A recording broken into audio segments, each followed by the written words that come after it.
Hello, hi. So, what are the top 3 reasons that babies cry? What do you think? What are the top 3 reasons your baby cries? Well, I've been working with families with babies for 7 years. I have 2 of my own. They're a little bit grown now, not babies anymore. And over the years, I've discovered 3 things that keep coming again and again, and they're kind of simple, but we're going to talk about them now. What the 3 things are, 3, and what you can do about them. So what are they? What do you think? Well, the first one is a tired baby. Tired babies cry. The second one is a hungry baby. That one maybe is kind of obvious. Hungry babies cry. And the third one might be much less obvious. It could be that your baby is uncomfortable because they need to pee or poo, or because they have a full nappy. So now we know the 3 things. What can we do about it? How can you tell that your baby is tired, hungry, or uncomfortable to do with, pee or poo before they start crying? Because if you can work out their cues and signals, which they do give us with their body language, if you can work all that out before they start crying, you can respond to their needs appropriately and have a happier baby that cries less. Wouldn't that be like the best thing ever? So for me, particularly, this was a game changer. With my first son, he used to cry a lot. He had reflux and he was a bit colicky, let's say. But if I'd known about what I'm going to tell you today, I could have reduced his crying a lot. He still would have been colicky and refluxy, but all the other things on top just made it really difficult. And with our second baby, my daughter, she also had some health issues. She had problems with her neck after being born, which is very common for babies. So she was in pain, and we didn't discover that for a little while. But I already knew about this baby body language, and it was able to help us to reach, a calm, comfortable place. And even though we understood something wasn't quite right, she wasn't crying a huge amount. She mainly just wanted to stay with us, and she would cry when she was with other people. But these 3 things, we knew what her body language was, and we could look out for them. We knew when she was tired, hungry, or she needed some help with her pee-poo situation. We knew all of that before she started crying, and it was a game changer. Honestly, it was brilliant. So I could see the difference between baby 1 and baby 2 when I learned about this stuff. So I want you to know about it too. So let's talk about the first one. How do you know that your baby's tired before they start crying? Well, I'm going to talk about, let's see, how many have I got? 4 main things that you can look out for in your baby's body language before they start crying, so that you can help them and do something about it before they start crying. That means let's cry. Yes. So the first thing to look out for that is a sign of a tired baby is that their hands are up near their eyes. I've taken my glasses off because I've just cleaned them. Fingerprints on the glasses. Their hands are near their eyes. If you see a baby like with their fists or their hands like this on their face near their eyes, you've got a tired baby. So start thinking about where to put them down. Where do they sleep best? Well, do they sleep best if you put them down, or do they sleep best on you? I don't know. But if you know that they are tired and they sleep best on you, you can get yourself comfortable. You can make sure you have a drink and you're sitting in your favourite chair, right? Or you can put them in their carry, if you're going to wear them, you can put them in your baby wearing device, whichever one you have. Our favourite was the bubba. Put the glasses back on. And you can do that before they start crying, which is less stressful for everybody. Another thing to look out for, also to do with eyes, is that their eyes are getting heavy. They're droopy eyes. Your baby's tired. Or a really interesting one is that it looks like, I should just take these off. It looks like their eyes are all red. They have like red makeup. Have you seen it? Look out for that on your baby. That they have like a red line under the eye or on the top of the eyelid. Red makeup. Your baby's getting tired.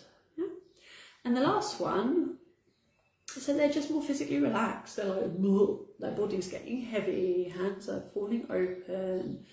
If that's happening, find a way to get them to sleep. So whatever your normal sleep routine is, if it's to put them down in their cot, do that. If it's to carry them while they nap, do that.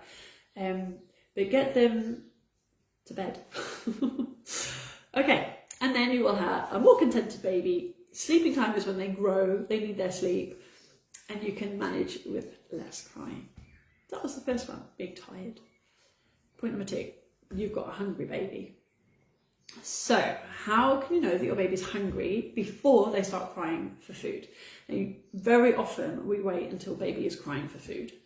And that's just, it's not our fault. It's sort of the way it goes. You know, oh, he's crying. Why is he crying? Is he hungry? It's like the first thing you think, is he hungry? Is he tired? Does he, you know? And yeah, you might be feeding on a schedule, or you might just know, okay, it's been this long since they've had milk. Sometimes that's the way we do it. Or we wait for the crying and then we think, oh, let's try and see if the milk stops the crying. Yeah? But what if you can recognize the signals that your baby's crying? No, that you recognize the signals that your baby's hungry before they start crying. There's crying in the house. So these things are lovely and actually quite easy to recognize. So if your baby is rooting around for milk, where is the milk coming from? And then that's quite a clear signal. So what do I mean by rooting around? I mean that the baby is looking for milk physically with their head. So like looking, and maybe reaching with the neck, with the head, yeah? This one especially for newborns, so in the birth to 6 months category. And it takes a lot of effort for them to do that. So if they are doing that, they're telling you something. They want their milk. What about if they're smacking their lips? If you see something like that, or the rooting together with them, they're looking for food. My daughter used to do this when I was holding her sort of here. I should bring a prop. Every time I think, oh, I should have a doll so I can show you things. Next time I'll have a doll with me. If you're holding your baby here, and this is what my daughter used to do, I'd have her with, you know, her belly, and I'd be holding her. She would just be like attacking my face, like that. And she was hungry. Another thing is that they put their hands in their mouth. If their hands are going to the mouth, that's a sign that they're hungry. Again, if their fists are closed, they're not comfortable, they're probably hungry. If it's near the mouth. If it's near the eyes, they're probably tired. And then the other thing is that when they do start crying, the crying for hunger is really desperate. It's frantic. It's like, feed me now, I'm going to die otherwise. It's like desperation, frantic, panic crying. So if you're struggling to recognize the different types of crying, I found it a bit difficult with my kids to recognize the different types of crying, but this one I could recognize. The hungry one is desperation. Okay, so we talked about how you can recognize if your baby is hungry before they start crying. Look for those signals. Feed your baby before they start crying. Less crying, less stress for everyone. Yes. Okay, and then the last one we're going to talk about is whether they need to pee or poo. And this one, people find weird when I talk to them about it. They're like, oh no, my baby's not ready for potty training. And this has nothing to do with potty training at all. Okay, so bear with me. One of the top 3 reasons why babies cry is because they're uncomfortable, because they need to pee or poo, or because their nappy's already full. So probably the full nappy one you've been looking out for, that's part of your checklist. Are they hungry? Are they tired? Do I need to change their nappy? Okay, because some of us have babies that are really uncomfortable feeling wet. They don't like that. Some babies don't care. But my daughter, for example, really hated being wet. She just did not want to be wet in her nappy. And what worked with her really, really well is anticipating, thinking before she needed to pee or poo, and giving her another place to do it so that she didn't have to soil her nappy. Nappy is British for diaper, right? Okay, so she didn't have to sit in a dirty diaper. So how do you do that? What's that all about? Well, I am still talking about newborns, right? So from birth to 6 months, think about offering your baby somewhere to eliminate, to pee or poo, that is not their nappy or their diaper. Does this sound radical? I don't know, but it's actually very sensible. It will reduce the amount of crying that you have to suffer. Depends on the baby. Some babies might not be finding this uncomfortable, but many, many babies do. So when they get a full bladder, they might be holding, well, holding is a bit hard to say because very small babies might not be able to control all of that yet. This is why we put them in nappies and diapers, right? For this first 2 years or so. It's because they don't know how to hold, they don't know how to control that yet. But they can recognize an uncomfortable feeling, okay? So the bladder is feeling uncomfortable. They don't like to be wet in their nappies. These things they're already starting to recognize, and it's making them cry. So what can you do? Well, one thing that's really easy to do is just continue putting nappies and diapers on them like normal. Don't stop doing that. But every time you change, hold them over a potty or over the sink or over an old ice cream tub. That's what I did at the beginning because I was very skeptical that this was even a thing, and I didn't even have a potty, but I thought, I'm going to try. And hold the baby with their back against your chest, and you're holding them under their knees, and then over the receptacle. I think I'm going to have to do a video a bit more in detail with this one, with the doll. I need a doll to show you how to hold them over the potty or whatever you have. If your baby is younger than 6 months old, this position is like a reflex for them to eliminate to pee or poo, and they will just do it because their body in that position lets the stuff go. It's amazing. You won't believe me until you do it, and then it happens and you'll be hooked. Okay. So just try normal nappy changes and see what happens. If they're making a poo face, we all know the poo face, right? Might be like this. Surprised. Every baby has a slightly different poo face, but if they're making that, if they're starting to make that and you're able to just pop them on a potty, they can poo in the potty rather than the diaper, more comfortable baby. And if they're nursing, this is a big one, if they're nursing and popping off, just not relaxed, popping off while nursing, you're like, why aren't you drinking? And I know it's time to have milk. Or nursing, or even with a bottle, they're not relaxed with the bottle, but they just keep coming off and they're uncomfortable. It could be something to do with needing to empty their bladder or poo, because who wants to eat when they're full, right? We don't, as adults. It's the same with babies. Pop them on a potty, see what happens. Nothing happens, fine. We're not training them, we're just giving them opportunities to pee and poo, okay? In a comfortable way, that's not in their nappy or diaper. This also works really well with babies who don't sleep. Okay, if your baby's waking up a lot in the night, try this. When they wake up, put them on a potty. Have it next to the bed. Don't make it a big deal. Don't put the lights on. Just hold them over a potty, see what happens. If nothing happens, put them back to bed. It could be something else. Or it could be that they're like uncomfortable in their bladder or they're, in their belly, and they just want to get that stuff out. And a cool thing is to teach them some cues. What do I mean by that? So from birth onwards, every time your baby pees or poos, and you can see it because maybe you're holding them over a potty or whatever, make a sound. So with our daughter, we used to go pss, pss, pss, when she peed and when she pooed.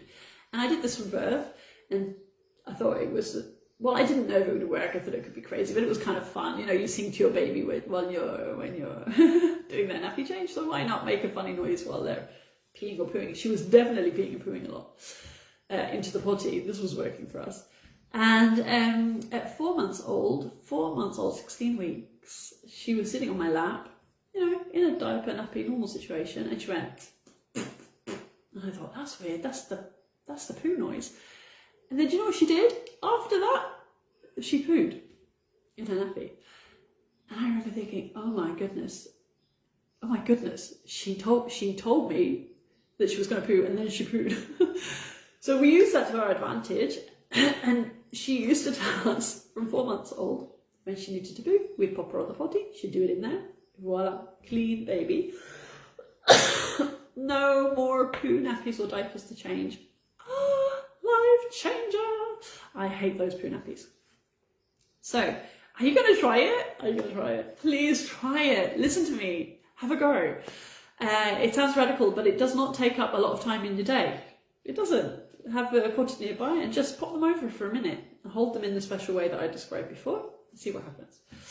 Okay, so that was the top 3 reasons why babies cry. Because they're tired, because they're hungry, because their diaper or nappy is full and they're uncomfortable, or because their belly is uncomfortable because they need to pee or poo. So learn what all the signals are, use them before they start crying. Less crying, everybody's happier. Okay, so that was my topic for today. I think I'm going to do a deep dive into the napper diaper one. The napper diaper? I wanted to say nappy diaper one. That's called elimination communication. Have you heard of that before? Oh, it's definitely worth researching, and it's definitely worth having someone help you with that, because I had someone help me, and I have to say I was very skeptical, didn't believe it would work. Kate, my friend, helped me. Shout out to Kate. And it was fabulous. So just listen, try, mama, try. It really reduced the amount of stress that we had as a family around this particular topic. Okay, so I look forward to seeing you in another live soon, and something really big is going to happen. I'm planning a new thing for September. I'm so excited about it. It's like, oh, I'm so excited about it. And you will find out all about it if you're on my email list, because I always tell everybody on my email list the things first. Okay, so get yourself on there, join the email list gang, and then look out for a video maybe next week or the week after about my big exciting news that's making me go, because I'm excited.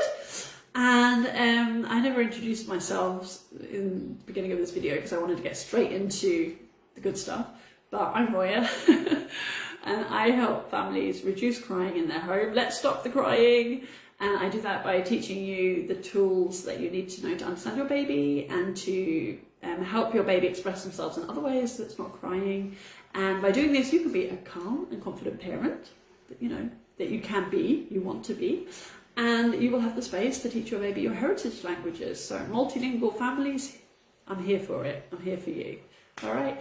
So yeah, make sure to like and subscribe. There's a bell to hit. Okay. I'm saying that for the YouTube because my Facebook lives, I download them and then I upload them to YouTube. So hey, YouTube gang. Yeah. That's it. Have a lovely day. Bye.